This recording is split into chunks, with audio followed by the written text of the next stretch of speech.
Začenjamo v Šaleški dolini, kjer se vrstijo burni odzivi zaradi izjave generalnega direktorja HSE Viktorja Vrečarja na naši televiziji, da morata o načrtovanem sosežigu odpadkov v termoelektrarni Šoštanj odločati tudi občini Velenje in Šmartno ob Paki.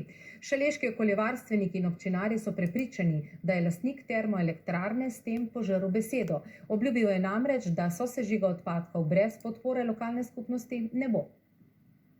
Namera piše, da bodo pred ustavitvijo projekta, čeprav so to obljubili, počakali še na mnenje bližnjih vplivnih občin, po mnenju nasprotnikov sosežigu ni korektna.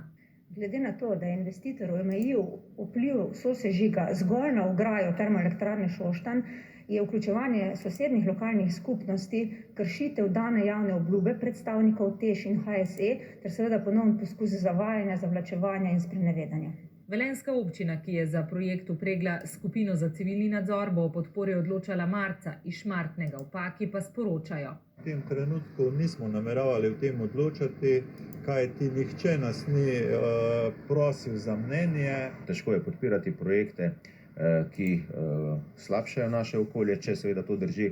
Na termoelektrarni Šoštanj vztrajajo, da je projekt dober, kar ne nazadnje po njihovem dokazuje tudi presoja vplivov na okolje, da pa ne bodo pri njem vztrajali za vsako ceno. Kljub temu vsi postopki na ARSO tečejo dalje. Za izvedbo sosežiga namreč TEŠ potrebuje drugačno okoljevarstveno dovoljenje. Brez sosežiga gre dolina na pot hitrejšega zapiranja premogovnika, ogrevanje bo dražje, žugajo energetiki. Jaz upam, da te besede ne pomenijo maščevanje naše lokalne skupnosti, ker to bi seveda še dodatno načelo to zaupanje. Dolina je na račun rudarjenja in pridobivanja električne energije že leta degradirana, še dodaja Dermol.